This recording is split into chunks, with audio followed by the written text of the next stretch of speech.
आता आपल्यापैकी वडेट्टीवार साहेब आपणही म्हणाले, थोडं भास्करराव म्हणाले की 7.5 लाख कोटीचं बजेट, मग 1 ट्रिलियन कसं होणार. आता आपण बजेट $1 ट्रिलियन नाही करायचं, आपल्याला आपली अर्थव्यवस्था $1 ट्रिलियन करायची आहे. आणि $1 ट्रिलियन म्हणजे काय, 1 ट्रिलियन म्हणजे 1 लाख कोटी असं आपण समजलो तर 90 लाख कोटीची अर्थव्यवस्था आपल्याला तयार करायची आहे महाराष्ट्रात. आता आज महाराष्ट्राची अर्थव्यवस्था कुठपर्यंत पोहोचली आहे, 51 लाख कोटीला पोहोचलेली आहे. म्हणजे अजून साधारणपणे 40 लाख कोटी रुपयेची अर्थव्यवस्था आपल्याला विस्तारित करायची आहे. आता हे शक्य आहे का. मी आपल्याला एकच उदाहरण सांगतो की साधारणपणे 12-13 साली आपली अर्थव्यवस्था कितीची होती, 13 लाख कोटीची. 12-13 साठी 13 लाख कोटीची. आता गेल्या 11 वर्षामध्ये 13 लाख कोटीहून ती किती आली, 51 लाख कोटी. जवळपास 3 पट आपली अर्थव्यवस्था 10 वर्षामध्ये आपण नेली आहे, 3 पट 10 वर्षामध्ये.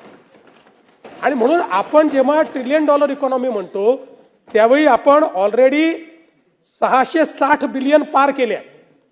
आणि महाराष्ट्र एकमेव राज्य आहे की ज्या राज्याने 500 बिलियन पार करून आता 660 बिलियनवर आपण पोहोचलो आहोत. प्रभू साहेब, तुम्ही काल 500 बिलियनवर अडकला होतात. नाही, 660 बिलियनवर आपण पोहोचलेलो आहोत. आणि इतर कुठलंही राज्य आज अर्थव्यवस्थेच्या साईजमध्ये आपल्या बरोबरीत नाही. $1 ट्रिलियन घोषणा 7 राज्यांनी केली आहे की आम्ही $1 ट्रिलियन इकॉनॉमी करू, पण कुठलंही राज्य ½ ट्रिलियनला देखील पोहोचलेलं नाही. आपण ½ ट्रिलियन पार करून पुढे गेलेलो आहोत. आणि म्हणून मला विश्वास आहे, बघा असं आहे की समजा जर पुढच्या 4 ते 5 वर्षामध्ये दुष्काळी वर्ष आलं नाही तर आपण $1 ट्रिलियन इकॉनॉमी होऊ.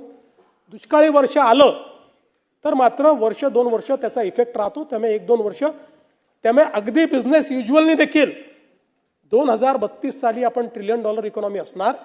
पण आपल्याला ते 2029-30 मध्ये करायचं आहे. आणि त्या दृष्टीनं परत जगामध्ये आपल्या माहितीकरता सांगतो की जर आपण $1 ट्रिलियन इकॉनॉमी झालो तर आपण जगातली 13वी किंवा 14वी इकॉनॉमी होऊ, अर्थव्यवस्था होऊ. म्हणजे जगामधल्या देशांची अर्थव्यवस्था $1 ट्रिलियन नाही आहे.